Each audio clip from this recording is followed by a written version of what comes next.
अस्सलामुअलैकुम to all of you. उम्मीद है आप सब लोग खैरियत से होंगे। आज का जो हमारा टॉपिक है वो है introduction to environmental chemistry. Environment जो है वर्ड हमारे पास फ्रेंच वर्ड इन्वायरन से डिराइव किया गया है, जिसका मतलब है सराउंडिंग्स या ऐसा माहौल जो इंसान के इर्द गिर्द मौजूद होता है और वो उसकी ज़िंदगी पर असरअंदाज हो रहा होता है, उसको हम इन्वायरमेंट कहते हैं। अब इन्वायरमेंटल बेसिकली एक ऐसी स्टडी है जिसमें कुछ सोर्सेज जो रिएक्शंस हो रहे होते हैं, जो इफ़ेक्ट्स हो रहे होते हैं, जो भी केमिकल स्पीशीज़ वाटर में, एयर में और सॉइल में प्रेजेंट होती हैं, उन सब के बारे में स्टडी करता है। इसके अलावा जो भी इफ़ेक्ट्स वो हमारी ज़िंदगी में रखते हैं, उन सब के बारे में इन्वायरमेंटल केमिस्ट्री में हम लोग स्टडी करते हैं। बेसिकली हम लोग ये कह सकते हैं कि इन्वायरमेंट जो है एक ऐसी कंडीशन या ऐसी सराउंडिंग का मजमूआ है जिसके अंदर लिविंग ऑर्गेनिज़म जो हैं वो सर्वाइव करते हैं या फिर रहते हैं। लिविंग ऑर्गेनिजम्स में हमारे पास ह्यूमन आ सकते हैं, एनिमल्स हैं, प्लांट्स हैं, माइक्रो ऑर्गेनिजम्स हैं। ऐसी चीज़ें जो ज़िंदा हैं, जो सर्वाइव कर रही होती हैं, वो सारी हमारी इन्वायरमेंट का हिस्सा होती हैं। और नॉन लिविंग थिंग्स भी हमारे साथ साथ लिविंग के साथ साथ एग्जिस्ट कर रही होती हैं, और ये सारी हमारी ज़िंदगी पर कुछ ना कुछ असर कर रही होती हैं। इसके बाद हम लोग इन्वायरमेंटल केमिस्ट्री की डेफिनेशन की इलस्ट्रेशन देखते हैं कि इन्वायरमेंटल केमिस्ट्री बेसिकली किस बारे में स्टडी है और किस लिहाज से हम इसको स्टडी करते हैं। तो सबसे पहले हमारे पास जो इन्वायरमेंटल केमिस्ट्री में हम स्टडी करते हैं एक्वेटिक केमिस्ट्री, यानी ऐसी इन्वायरमेंट जहाँ पे हम लोग लिविंग ऑर्गेनिजम्स के बारे में जिक्र करते हैं, जो भी इसके अलावा नॉन लिविंग के बारे में हम लोग जिक्र करते हैं। ऐसी स्पीशीज़ जो पानी के अंदर या एक्वेटिक रीजन में हमारे पास मौजूद होती हैं, उन सब के बारे में हम स्टडी करते हैं। अब हम स्टडी तो कर रहे हैं वाटर पोल्यूशन हम लोग स्टडी तो कर रहे हैं वाटर से रिलेटेड सारी स्पीशीज़ में, लिविंग और नॉन लिविंग थिंग्स के बारे में हम लोग स्टडी कर रहे हैं। लेकिन ये साथ साथ क्या होते हैं, हमारे वाटर पोल्यूशन का भी बाइस बन रहे होते हैं। ज़ाहिर बात है, कोई हमारे पास इन्वायरमेंट है, वहाँ पे अगर सफाई है तो वहाँ पे कुछ ना कुछ पोल्यूटेंट्स भी मौजूद होते हैं जो उस एनवायरनमेंट को थोड़ा बहुत पोल्यूट कर रहे होते हैं। इसके अलावा हमारे पास सॉइल केमिस्ट्री के बारे में हम लोग इन्वायरमेंटल केमिस्ट्री में स्टडी करते हैं, यानी ऐसी केमिस्ट्री या ऐसी स्टडी, ऐसा इन्वायरमेंट जो सॉइल से रिलेटेड होता है, जो ज़मीनी होता है, जहाँ पे माइक्रो ऑर्गेनिजम्स आ सकते हैं, लिविंग ऑर्गेनिजम्स आ सकते हैं, ह्यूमन आ सकते हैं, प्लांट, एनिमल्स, ये सारे जो भी सॉइल पे हमारे पास जो भी इन्वायरमेंट मौजूद होगा, उन सब की स्टडी हम लोग सॉइल केमिस्ट्री में करते हैं। और इसके अलावा आपको पता है कि जब हमारे पास सॉइल केमिस्ट्री या सॉइल के बारे में जब हम लोग स्टडी करते हैं, तो वहाँ पे भी कुछ ना कुछ पोल्यूटेंट्स मौजूद होते हैं जो उस इलाके को या उस रीजन को पोल्यूट कर रहे होते हैं। तो उस हिसाब से हम इसको सॉइल पोल्यूशन भी इसमें इन्वायरमेंटल केमिस्ट्री में हम लोग स्टडी करते हैं। इसके बाद जो हमारे पास थर्ड रीजन आता है, वो हमारे पास एटमॉस्फेरिक केमिस्ट्री आती है, यानी ऐसी केमिस्ट्री जो हमारे पास एटमॉस्फेयर में मौजूद होती है। ऐसा इन्वायरमेंट जो हमारे इर्द गिर्द एटमॉस्फेयर में या एयर में मौजूद होता है, उसमें हमारे पास बर्ड्स आ जाते हैं। इसके अलावा हमारे पास कुछ केमिकल्स होते हैं, कुछ नॉन लिविंग थिंग्स होती हैं हमारे पास। ये सारे हम लोग एटमॉस्फेरिक केमिस्ट्री में स्टडी कर रहे होते हैं। और एटमॉस्फेयर यानी एयरी सारा रीजन होता है, तो यहाँ पे भी कुछ ना कुछ पोल्यूटेंट्स ऐसे मौजूद होते हैं जो कि इंडस्ट्री से रिलीज़ किए जाते हैं। इसके अलावा डिकम्पोजिशन की वजह से कुछ गैसेज ऐसे रिलीज़ होती हैं जो हमारे एयर को भी पोल्यूट कर रही होती हैं। इस वजह से हम लोग इसमें एयर पोल्यूशन को भी स्टडी कर रहे होते हैं। अब नेक्स्ट जो है हमारे पास है कि इन्वायरमेंटल केमिस्ट होने के नाते हमारे क्या क्या मिशन होते हैं। जब भी हम लोग इन्वायरमेंटल केमिस्ट की बात करते हैं या इन्वायरमेंटल केमिस्ट्री की बात करते हैं, तो उससे रिलेटेड हमारे पास जितनी भी चीज़ें होती हैं, उन सब का ख्याल इन्वायरमेंटल केमिस्ट्री ने रखना होता है। यानी इन्वायरमेंटल क्लीनअप की अगर हम बात करें, तो माहौल को साफ़ रखना इन्वायरमेंटल केमिस्ट का काम होता है कि उसमें जितने भी हमारे पास पोल्यूटेंट्स मौजूद होते हैं, उनके सब के बारे में स्टडी करना और उनको ख़त्म करने के लिए हम लोग कहते हैं कोई ऐसी चीज़ डेवलप करना जिसकी वजह से हम लोग उस माहौल को साफ़ कर सकें, उसको क्लीन कर सकें। इसके अलावा हम लोग स्टडी करते हैं प्रिवेंट इन्वायरमेंटल डिटोरिएशन की, यानी माहौलियाती जो हमारी ज़वाबत है उसको कंट्रोल करना। जो जितनी भी खामियां मौजूद होती हैं हमारे एनवायरनमेंट में, जितनी भी हम लोग सरगर्मियां कर रहे होते हैं, उन सब की केयर करना, उन सब के हम लोग रिज़ल्ट्स निकालना और उनके हम लोग कोई ना कोई प्रिवेंशंस निकालना, ये सारे इन्वायरमेंटल केमिस्ट का काम होता है। इसके अलावा इन्वायरमेंटल रेगुलेशन हम लोग स्टडी कर रहे होते हैं। हम लोग इसके अलावा इन्वायरमेंटल रिसर्च कर रहे होते हैं, क्या न्यू हमारे पास जो है केमिकल या कोई न्यू पोल्यूटेंट या फिर कोई भी एटम, कोई भी कंपाउंड हमारे पास जो एनवायरनमेंट में जो इंसान की सेहत के लिए अच्छा है, इंसान की सेहत के लिए बुरा है, उन सब के बारे में रिसर्च साथ साथ चल रही होती है। और अगर कोई पोल्यूटेंट या कोई भी हमारे पास कोई भी ऐसी चीज़ है जो इंसानी सेहत के लिए अच्छी नहीं है, उनको ख़त्म करने के लिए भी हम लोग काम कर रहे होते हैं। इसके अलावा इन्वायरमेंटल मेजरमेंट हो रही होती है, जितनी भी हमारे पास इन्वायरमेंट में चीज़ें मौजूद होती हैं उन सब के बारे में हम लोग स्टडी कर रहे होते हैं और उनको बाकायदा 24 घंटे मोनीटर किया जा रहा होता है, उनकी मोनीटरिंग चल रही होती है। उसके बाद हम बात करते हैं जो इन्वायरमेंट है वो कितने कंपोनेंट से मिलकर बना है। बेसिकली इन्वायरमेंट के 3 मेन कंपोनेंट्स हैं, एबायोटिक, बायोटिक और एनर्जी कंपोनेंट्स। अब अगर हम एबायोटिक कंपोनेंट की बात करें तो ऐसे केमिकल्स या फिर फिज़िकल फैक्टर्स जो कि हमारे इकोसिस्टम में प्रेजेंट होते हैं उन सबको हम लोग क्या कहते हैं, एबायोटिक कंपोनेंट्स। यानी ये लिविंग नहीं होते, ये नॉन लिविंग होते हैं, ये सिर्फ हमारी ज़िंदगी पर असर रखते हैं, ये खुद सांस नहीं ले सकते, ये खुद सर्वाइव नहीं करते।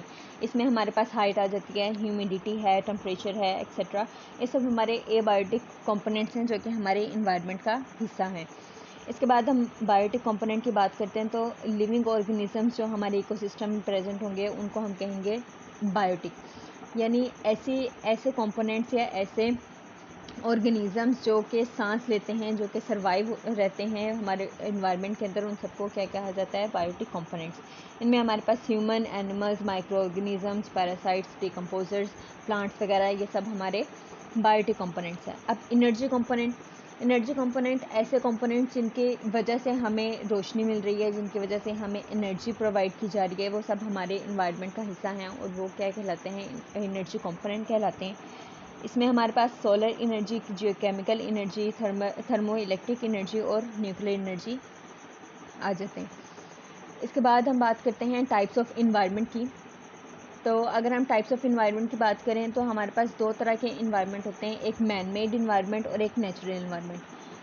अब मैन मेड से पता चल गया कि ये एक आर्टिफिशियल इन्वायरमेंट है और ये मैन खुद रिजेंबल करता है या फिर इसको रिजेंबलिंग करता है या फिर इसको डेवलप करता है। जिस तरह से कोई भी हम एक्वेरियम वगैरह अगर हम देखेंगे, एक मैन मेड इन्वायरमेंट है जो हमने खुद क्रिएट किया है मछलियों को ज़िंदा रखने के लिए। अक्सर घरों में एक्वेरियम मौजूद होता है, उसके अंदर हम लोग मैन मेड इन्वायरमेंट प्रोड्यूस करते हैं। आर्टिफिशियली मेड इन्वायरमेंट को हम डेवलप करते हैं ताकि नेचुरल से फील आए। नेचुरल से बिल्कुल रिजेंबल कर रहा होता है, बिल्कुल भी फील नहीं हो रहा होता है कि ये मैन मेड है। जैसे कि हम लोग ग्रीन हाउस इफ़ेक्ट की अगर हम बात करें तो ग्रीन हाउस की अगर बात करें, हम लोग प्लांट्स को ग्रो करवाने के लिए हम लोग यूज़ करते हैं, ये भी मैन मेड इन्वायरमेंट है। इसके अलावा हमारे पास दूसरी टाइप है नेचुरल इन्वायरमेंट की।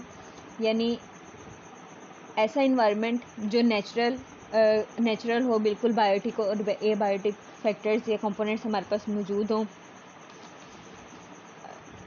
तो इसमें हमारे पास आ जाते हैं लाइक पॉन्ड्स हैं, लैंड्स हैं, ग्रासलैंड्स हैं, ये सब हमारे पास क्या आ जाते हैं, नेचुरली अकरिंग जो भी इन्वायरमेंट होगा वो हमारे पास नेचुरल इन्वायरमेंट होगा, जिसमें बायोटिक यानी लिविंग और एबायोटिक यानी नॉन लिविंग थिंग्स दोनों मौजूद होंगी, उनको हम कहते हैं नेचुरल इन्वायरमेंट। नेक्स्ट है हमारे पास सेगमेंट्स ऑफ इन्वायरमेंट के बेसिकली 4 सेगमेंट्स हैं, हाइड्रोस्फीयर, लिथोस्फीयर, बायोस्फीयर और एटमॉस्फेयर। अब इनकी फर्दर डिटेल हम लोग स्टडी करते हैं। तो सबसे पहला हमारे पास जो रीजन है वो है हाइड्रोस्फीयर का। It covers more than 75% of the earth surface as either as ocean और अ फ्रेश वाटर। यानी हाइड्रोस्फीयर ऐसा रीजन है हमारे इन्वायरमेंट का जो 75% अर्थ का इसने कवर किया हुआ है और ये बेसिकली वाटरी होता है, यानी ओशन होता है, इसमें फ्रेश वाटर आ जाते हैं, ओशन सीज वगैरह ये सब इसमें मौजूद होते हैं। यानी पानी से भरा हुआ जितना भी हमारे पास ज़मीन में खिता है वो सारा हाइड्रोस्फीयर में आ जाता है। अब हमारे पास ह्यूमन इम्पैक्ट क्या होता है हाइड्रोस्फीयर का, तो इसमें हमारे पास सबसे पहले आ जाता है यूट्रोफिकेशन।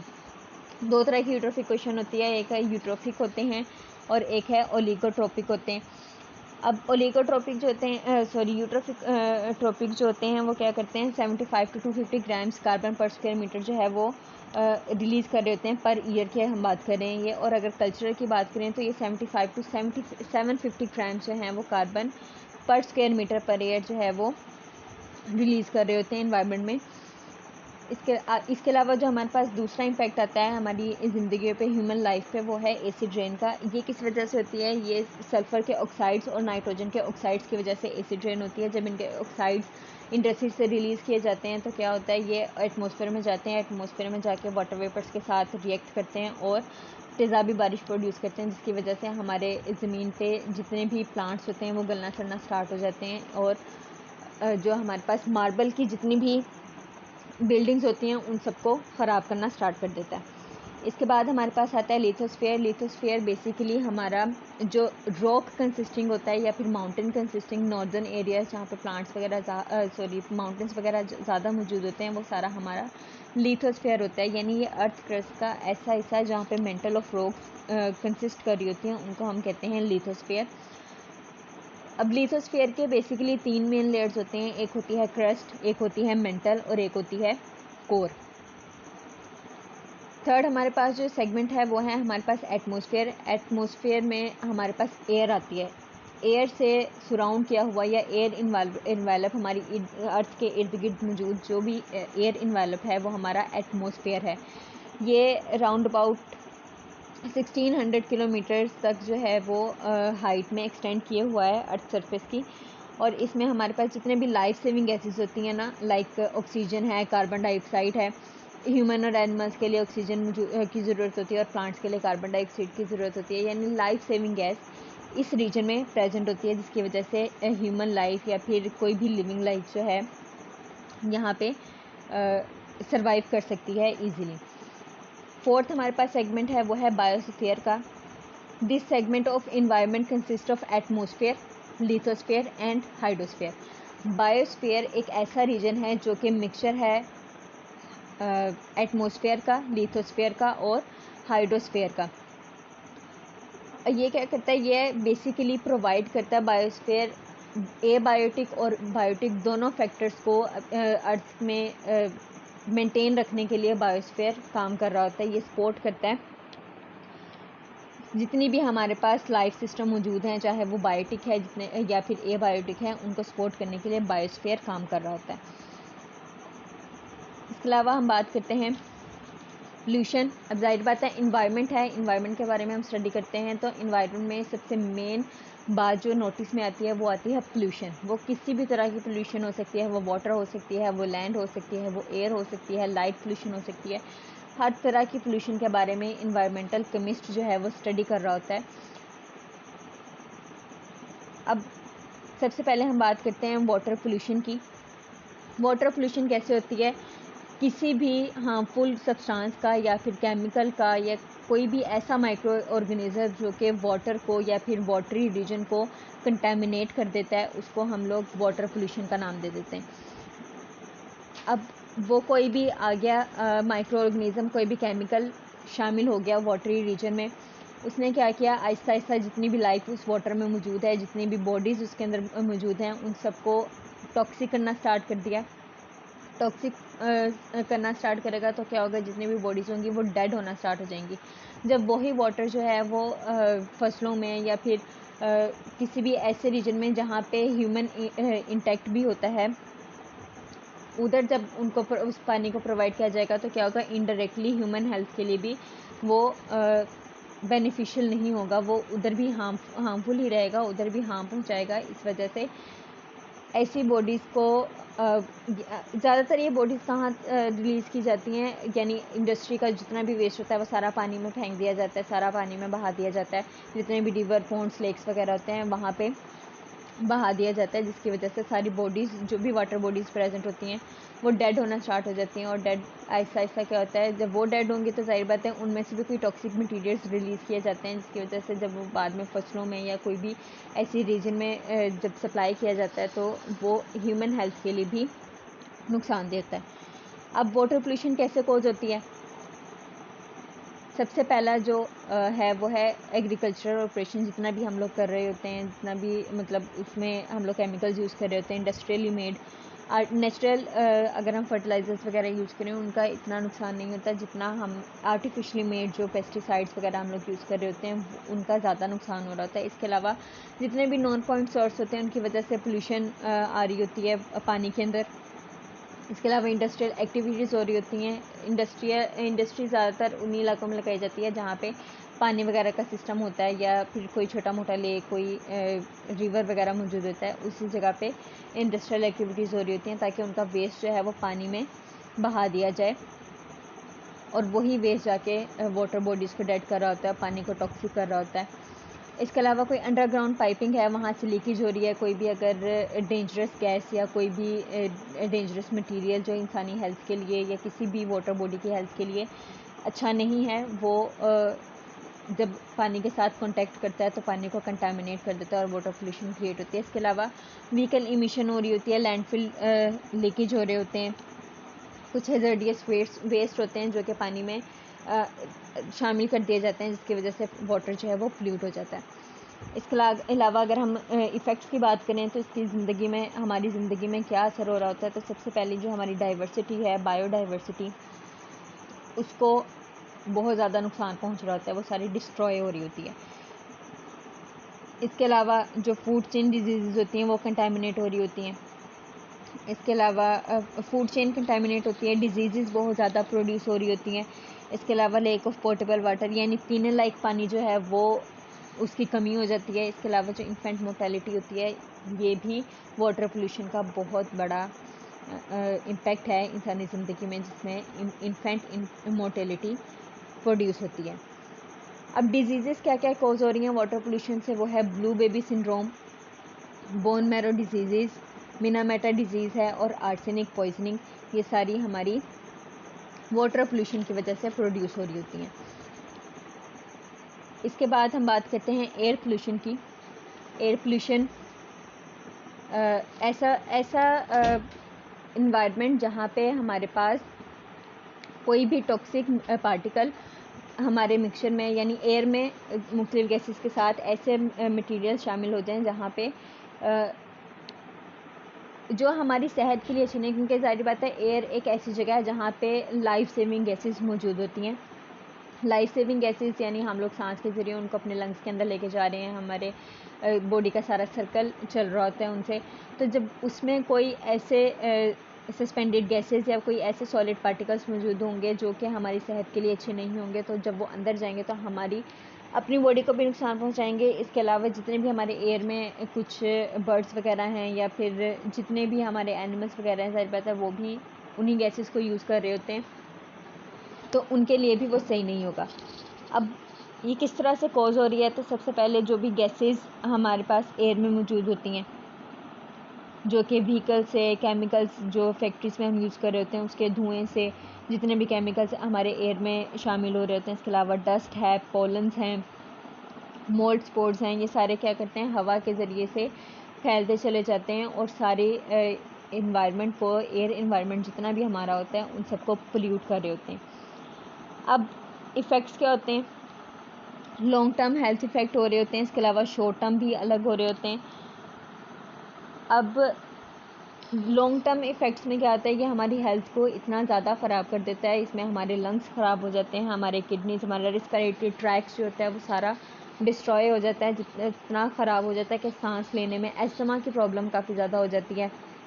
इसके अलावा हार्ट डिजीज़ काफ़ी ज़्यादा हो जाती हैं। इसके अलावा एयर पोल्यूशन क्या करता है, ये नर्वस सिस्टम को इतना ज़्यादा ख़राब कर देता है, इतना ज़्यादा डैमेज कर देता है कि इंसान सोचने समझने के काबिल नहीं रहता। ब्रेन को इतना ज़्यादा डैमेज करता है, किडनीज़ वगैरह पे बहुत ज़्यादा इम्पैक्ट रहता है इसका। लीवर और दूसरे जितने भी ऑर्गन्स हैं, जहाँ जहाँ ऑक्सीजन जा रही है, ये वहाँ वहाँ आपको नुकसान पहुँचाएगा। जितने भी सस्पेंडेड पार्टिकल्स हैं, जितने भी पोल्यूटेंट्स हैं एयर में मौजूद, वो जैसे जैसे आपके सांस के ज़रिए आपके बॉडी में जाएंगे, वैसे वैसे आपको उनके ख़तरात शो होना शुरू हो जाएंगे, उनकी डिजीज़, उनके इफ़ेक्ट्स आपकी अपनी बॉडी पे ख़ुद फील होना शुरू हो जाएंगे। आई इरिटेशन इतनी ज़्यादा होती है, जब कोई मतलब धूल मिट्टी वगैरह चली जाती है तो कितनी ज़्यादा इरिटेशन होती है, और वो उसी गैसेस में मौजूद जो भी है हमारे पास पोल्यूटेंट्स मौजूद होते हैं उनकी वजह से हो रहा होता है। इसके अलावा हमारे पास कुछ डिजीज़ हैं, उसमें हमारे पास सबसे पहले डिजीज़ जो एयर पोल्यूशन की वजह से कोज होती है वह है क्रोनिक ऑब्स्ट्रक्टिव पल्मोनरी डिजीज़, इसको COPD भी कहते हैं। इसमें क्या होता है, हमारा जितना भी पल्मोनरी ट्रैक जो होता है वो सारा डिस्ट्रॉय हो जाता है, काम करने के काबिल नहीं रहता है। इसके अलावा लंग कैंसर होते हैं, स्ट्रोक हो जाता है। लंग कैंसर ज़्यादातर क्या होता है कि ज़ाहिर बात है हमने जब भी सांस लेना है, गैस जो लाइफ सेविंग गैसेस हैं वही हमारे अंदर जाएंगे तो सबसे पहले जाके अटैक ही वो गैसेस हमारे लंग्स पे करती हैं, लंग्स से ही हमारे पूरी बॉडी में जा रही होती है। तो जैसे ही वो लंग्स में आएगी तो सबसे ज़्यादा वहाँ पे ही इफ़ेक्ट इसका ज़्यादा होगा, क्योंकि पहला टारगेट ही हमारी बॉडी का लंग्स होता है। इसके बाद स्ट्रोक हो जाता है, एक्यूट लोअर रेस्पिरेटरी इन्फेक्शन हो जाता है बच्चों में, छोटे बच्चों में। इसके अलावा इस्केमिक हार्ट डिजीज़ हो जाती हैं। ये सारी वो डिजीज़ हैं जो एयर पोल्यूशन की वजह से इंसानी ज़िंदगी में शामिल हो जाती हैं। इनके इफ़ेक्ट्स कितने ख़तरनाक होते हैं जो कि जानलेवा हो सकती हैं। हार्ट डिजीज़ आपको पता है कितनी ज़्यादा ख़तरनाक होती हैं। लंग कैंसर, सांस लेने में काफ़ी ज़्यादा प्रॉब्लम हो जाता है, अस्थमा की प्रॉब्लम हो जाती है। फिर आप कहीं भी कोई भी डस्ट हो, कोई भी स्मोक हो, आप उसको बर्दाश्त नहीं कर सकते, आपका सांस उखड़ना स्टार्ट हो जाता है। ये सारे एयर पोल्यूशन में मौजूद एयर में मौजूद पोल्यूटेंट्स की वजह से होता है जो कि एयर पोल्यूशन कॉज कर रहे होते हैं। नेक्स्ट है हमारे पास सॉइल पोल्यूशन। अब सॉइल पोल्यूशन क्या, ये ऐसी पोल्यूशन जो कि ज़मीनी इलाकों पे होती है। जितने भी हमारे पास जो ज़ीनोबायोटिक्स लिविंग ऑर्गेनिजम्स होते हैं उनकी वजह से हमारे पास जो भी मैन मेड हम लोग काम कर रहे होते हैं ना, जितने भी इंसानी हाथों से ज़ीनोबायोटिक्स बन रहे होते हैं, ये उनकी डिग्रेडेशन की वजह से होता है। सॉइल पोल्यूशन प्रोड्यूस होती है। जितने भी हम लोग केमिकल्स यूज़ कर रहे होते हैं नेचुरल एनवायरनमेंट के लिए, ऑल्टरनेशंस हम लोग इतने सारे यूज़ कर रहे होते हैं, हम लोग पेस्टिसाइड्स वगैरह यूज़ कर रहे होते हैं, हम लोग इंडस्ट्रियल एक्टिविटीज़ कर रहे होते हैं, एग्रीकल्चर में इतने सारे हम लोग केमिकल्स यूज़ कर रहे होते हैं। और इसके अलावा इम्प्रॉपर डिस्पोजल जो होता है वेस्ट का, वो उनकी वजह से सॉइल पोल्यूशन बहुत ज़्यादा प्रोड्यूस हो रही होती है। कूड़े करकट की वजह से हम लोग वेस्ट को सही तरह से यूटिलाइज़ नहीं कर रहे होते हैं। हम लोग कभी भी कहीं पे भी कूड़ा पड़ा है वहाँ पे, उसकी वजह से गंदगी और बढ़ रही है। और लैंड पोल्यूशन ही सारी पोल्यूशन का जड़ है, फसाद की जड़ सॉइल पोल्यूशन है। क्योंकि सॉइल पोल्यूशन में आप कूड़ा हम देख लें, कूड़ा सड़कों पे पड़ा है, उसकी वजह से जितनी भी उसमें डिकम्पोजिशन हो रही होती है, वो फ्लाइज वगैरह होती हैं उधर, जितनी भी डिकम्पोजिशन हो रही है वो सारी हमारी एयर में जाती है। एयर के अलावा बाद में क्या होता है, जब वो कूड़ा वगैरह उठाना होता है या वेस्ट वगैरह वहाँ से उठाना होता है, वो सारा उठा के पानी में फेंक देते हैं कि यहाँ ख़त्म हो जाएगा। तो जब वहाँ से ज़मीन से उठा के जब पानी में फेंकेंगे तो क्या होगा, पानी भी टॉक्सिक हो जाएगा। एयर वैसे ही डिकम्पोजिशन की वजह से टॉक्सिक हो रही है। इंडस्ट्रियल एक्टिविटीज़ की वजह से वैसे ही स्मोक जो है वो हमारे एयर में जा रहा होता है। इसके अलावा इंडस्ट्रियल एक्टिविटीज़ से जितने भी हमारा वेस्ट प्रोड्यूस हो रहा होता है, सॉलिड वेस्ट, वो सारा कहाँ जा रहा होता है, वो सारा पानी में जा रहा होता है, जिसकी वजह से पानी भी पोल्यूट हो रहा है, एयर भी पोल्यूट हो रहा है और लैंड भी पोल्यूट हो रही है। सॉइल पोल्यूशन भी अलग कोज हो रही होती है। अब इसके कॉजेज़ क्या हैं, ये है illegal dumping of soil waste, यानी सॉइल वेस्ट को उठा के कहीं भी उठा के फेंक दिया हमने। इसके अलावा polluted water absorb by the soil, जाहिर बात है जब इंडस्ट्री का जितना भी वेस्ट होगा वो पानी में डाल दिया जाएगा, पानी टॉक्सिक पहले ही हो गया। इसके अलावा जो वाटर बॉडीज़ उधर डेड हो गई, उनकी वजह से जो टॉक्सिसिटी अलग हो गई, वो जब वही फसलों में या कहीं भी और जगह पे यूज़ किया जाएगा तो क्या होगा, हमारी सॉइल मज़ीद जो है वो पोल्यूटेड होना शुरू हो जाएगी। इसके अलावा फर्टिलाइज़र्स और पेस्टिसाइड्स जो हम लोग केमिकल्स यूज़ कर रहे होते हैं, ये उनकी वजह से भी हमारी सॉइल जो है वो पोल्यूट हो रही होती है। इसके अलावा dumping of minerals and oils, इनकी वजह से भी हमारी सॉइल पोल्यूट हो रही है। और रेडियोएक्टिव वेस्ट जितना भी हमारे सॉइल पे मौजूद होता है वो सारा हमारे पोल्यूशन का बाइस बन रहा होता है। इसके अलावा अब हम इफ़ेक्ट्स की अगर हम बात करें तो ये हमारी ज़िंदगी में क्या असर रखते हैं, तो सबसे पहले क्या होता है, हमारा जो नेचुरल इन्वायरमेंट होता है, ये जो नेचुरल सॉइल होती है या नेचुरल न्यूट्रिएंट्स होते हैं, वो सबसे पहले लॉस हो जाते हैं। हम सबसे पहली बात जो हम अपने सॉइल पोल्यूशन की वजह से खोते हैं वो यही है कि जो हम लोग हमारी जो ज़मीन है जितनी ज़रख़ेज़ी होती है वो सब ख़त्म हो जाती है पोल्यूशन की वजह से। इसके अलावा जो प्लांट्स हैं उनकी हिंडिंग स्टार्ट हो जाती है, वो मुरझाना स्टार्ट हो जाते हैं, उनकी मतलब फर्टिलिटी नहीं रहती। इसके अलावा सॉइल इरोजन इतनी ज़्यादा होती है, ज़मीन बंजर होना स्टार्ट हो जाती है, वहाँ पे आप फिर खेती बाड़ी नहीं कर सकते, आप कुछ वहाँ पे ग्रो नहीं करवा सकते। इसके अलावा हमारे पास जो है वो डिस्टर्ब जो फ्लोरा और फोना का जो बैलेंस होता है हमारी सॉइल के अंदर, वो सारा डिस्टर्ब हो जाता है, सब तहस नहस हो जाता है। सॉइल पोल्यूशन इस कदर हमारी ज़िंदगी पर असर रखते हैं कि ये सब कुछ ख़राब कर देती है, हम लोग किसी काम करने के लिए काबिल नहीं रहते, हमारी सॉइल सारी ख़राब हो जाती है, सारे न्यूट्रिएंट्स ख़त्म हो जाते हैं, हमारी सॉइल इरोजन होना स्टार्ट हो जाती है, जितने भी प्लांट हमने ग्रो करवाए होते हैं वो सारे मुरझाना स्टार्ट हो जाते हैं, वो सारे मरना स्टार्ट हो जाते हैं। ये सारे सॉइल पोल्यूशन का बाइस है। अब डिजीज़, दो तरह की डिजीज़ होती हैं सॉइल पोल्यूशन में, एक होती है शॉर्ट टर्म और एक होती है लॉन्ग टर्म। शॉर्ट टर्म में अगर हम देखें तो वो हल्की फुल्की स्किन रैश हो जाती है, इसके अलावा आई इरिटेशन होना शुरू हो जाती है, नोज़िया हो जाता है, कभी कभार वॉमिटिंग स्टार्ट हो जाती है, हेडेक होता है, चेस्ट पेन होना शुरू हो जाता है। ये सारे हमारे पास शॉर्ट टर्म है कि कुछ वक्त के लिए हुआ फिर ख़त्म हो गया, फिर कुछ वक्त के लिए हुआ फिर ख़त्म हो गया। लेकिन कुछ डिजीज़ सॉइल पोल्यूशन की वजह से ऐसी होती हैं जो लॉन्ग टर्म होती हैं, यानी ये चलती चली जाती हैं सारी ज़िंदगी। यानी जिस तरह से अगर हम बात करें कैंसर की बात करें, इसमें ल्यूकीमिया आ जाता है, ये सारी ज़िंदगी आपके साथ चलेगा। इसका ट्रीटमेंट है, ये नहीं कि ट्रीटमेंट नहीं है, ट्रीटमेंट तो ज़ाहिर बात है हर चीज़ का मौजूद है। ये लॉन्ग टर्म इस वजह से है कि ये बहुत देर तक हमारी ज़िंदगी में असरअंदाज रहती हैं। स्किन रैश कुछ अर्से के लिए होता है फिर ख़त्म हो जाता है, आई इरिटेशन कुछ वक्त के लिए होती है फिर ख़त्म हो जाती है, चेस्ट पेन कभी थोड़ी अर्से के लिए होता है फिर ख़त्म हो जाता है। लेकिन कैंसर जो है वो उसका ट्रीटमेंट इतनी जल्दी नहीं होता। इसके अलावा नर्वस सिस्टम अगर डैमेज हो जाए तो ज़ाहिर बात है उसको रिपेयरिंग के लिए भी बहुत ज़्यादा टाइम लगता है। इसके अलावा हमारे पास न्यूरोमस्कुलर ब्लॉकेज हो जाती है, डिप्रेशन स्टार्ट होना हो जाता है, सेंट्रल नर्वस सिस्टम पूरा तहस नहस हो जाता है, सारा फंक्शन ख़त्म हो जाता है, ब्रेन किसी एक्टिविटी के काबिल नहीं रहता, सारे हमारे बॉडी के निज़ाम इम्बैलेंस हो जाते हैं सिर्फ सॉइल पोल्यूशन की वजह से। किडनीज़ पे इतना ज़्यादा इफेक्ट हो रहा होता है क्योंकि ज़ाहिर बात है जितना भी हम लोग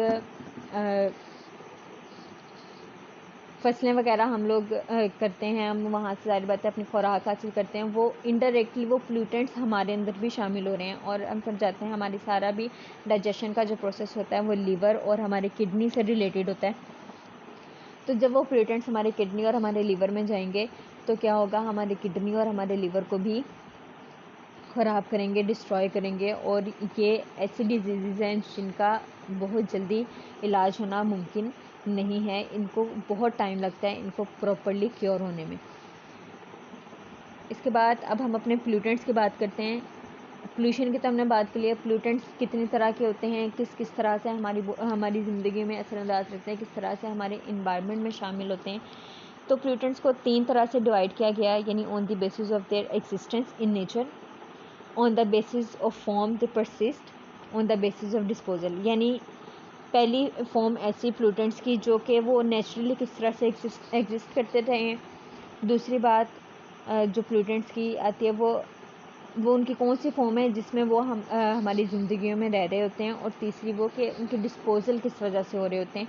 ये सारे हम लोग आज स्टडी करेंगे।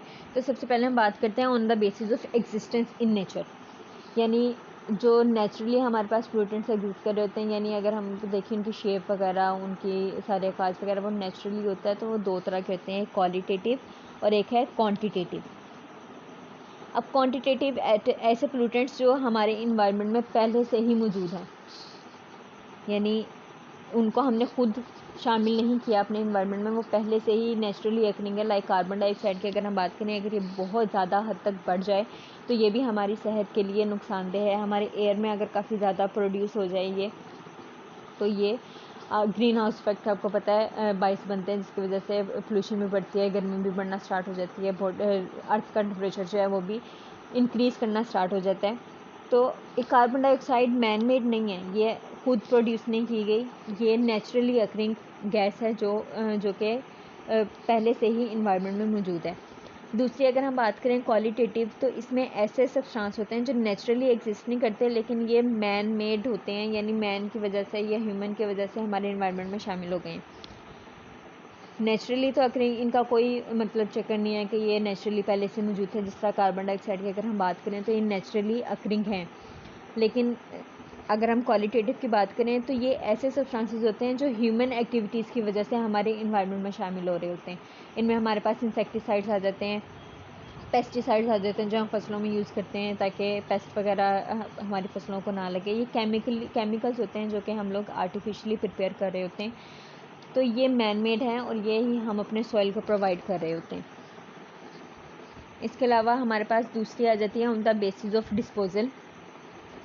तो इस यहाँ पे हमारे पास दो टाइप आ जाती हैं, एक है बायोडिग्रेडेबल, एक है नॉन बायोडिग्रेडेबल। अब बायोडिग्रेडेबल ऐसे पोल्यूटेंट्स होते हैं जो कि नेचुरली बायोलॉजिकल एजेंट्स की वजह से डिकम्पोज हो जाते हैं, यानी ऐसे पोल्यूटेंट्स जिनको बायोलॉजिकल एजेंट्स जो हैं जितने भी डिकम्पोजर्स हैं वो डिकम्पोज कर देते हैं। उनकी कुछ रैपिडली डिग्रेड हो जाते हैं, कुछ स्लोली डिग्रेड होते हैं, यानी कि कुछ को बहुत टाइम लगता है डिग्रेडेबल होने में और कुछ को बहुत जल्दी मतलब जो है वो डिकम्पोजर्स ख़त्म कर देते हैं। और नॉन बायोडिग्रेडेबल ऐसे होते हैं जो कि मतलब खुद बायोलॉजिकल एजेंट्स डिकम्पोज नहीं कर सकते। ये ऐसे इसमें हमारे पास आ जाते हैं, ये वेस्ट वगैरह है, पॉइजन वगैरह, ये सारे हमारे पास नॉन डिग्रेडेबल में आ जाते हैं, जिनको बायोलॉजिकल एजेंट्स जो हैं वो डिकम्पोज नहीं कर सकते। इसके बाद हमारी जो थर्ड टाइप है वो है on the basis of form they persist. अब वो किस तरह से पाए जाते हैं हमारी ज़िंदगी, हमारे इन्वायरमेंट में पाए जाते हैं, वो दो तरह के हैं, एक है प्राइमरी और एक है सेकेंडरी। अब प्राइमरी यानी they are emitted directly from surface, यानी ऐसे पोल्यूटेंट्स जो सरफेस से डायरेक्टली इमिट हो जाते हैं उनको हम लोग प्राइमरी पोल्यूटेंट्स कहते हैं। जैसे कि स्मोक है हमारे पास, डस्ट, फ्यूम वगैरह, ये खुद ही सरफेस से इमिट होना स्टार्ट हो जाते हैं। जिस तरह से हम लोग कोई भी चीज़ चलाते हैं उसमें से स्मोक पैदा हो गया, उस डस्ट है वो खुद ही हवा के ज़रिए से उड़ना स्टार्ट हो जाती है। फ्यूम्स वगैरह हैं ये भी मतलब आपको पता है कि ये खुद ही इमिट हो जाते हैं, इनको इमिट करवाने की ज़रूरत नहीं होती। लेकिन जो सेकेंडरी है ये डायरेक्टली इमिट नहीं होते फ्रॉम द सोर्स, इनको कोई ना कोई ऐसी चीज़ होती है जो कि इमिट करवा रही होती है। अगर हम स्मोक की बात करें तो स्मोक आप सब जानते हैं कि मिक्सचर है फॉग का और स्मोक का। स्मोक और फॉग के मिलने से स्मोक बनती है और आपको पता है स्मोक हमारी ज़िंदगी पे कितना ख़तरनाक इम्पैक्ट रखती है, इसकी वजह से लंग कैंसर्स होते हैं, इसकी वजह से हमारे आइज़ में इतनी ज़्यादा इरिटेशन होती है, स्किन इन्फेक्शंस होना स्टार्ट हो जाते हैं। तो ये हमारे वो सारे पोल्यूटेंट्स हैं जिनकी वजह से हमारा इन्वायरमेंट है वो पोल्यूट हो रहा होता है। और इसी इन्वायरमेंट को स्टडी करने के लिए इन्वायरमेंटल केमिस्ट्री को डेवलप किया गया ताकि इनके बारे में सारी रिसर्च की जाए और इनके नताइज तक पहुंचकर इनका कोई ना कोई हल निकाला जाए। कोई जो भी प्रॉब्लम्स हमारे इन्वायरमेंट में मौजूद हों उनको रिकॉग्नाइज़ करके उनका सलूशन निकाला जाए ताकि अपने माहौल को, अपने इन्वायरमेंट को क्लीन किया जा सके, उनको पोल्यूटेंट से, उनको पोल्यूशन से पाक किया जा सके। और यही इन्वायरमेंटल केमिस्ट का सबसे मेन काम होता है कि वो इन सब चीज़ों के बारे में रिसर्च करे और इनके कोई प्रॉब्लम्स को सर्च करके उनका सलूशन दे। होप सो आप सबको समझ आई होगी। Thank you. अल्लाह हाफिज़।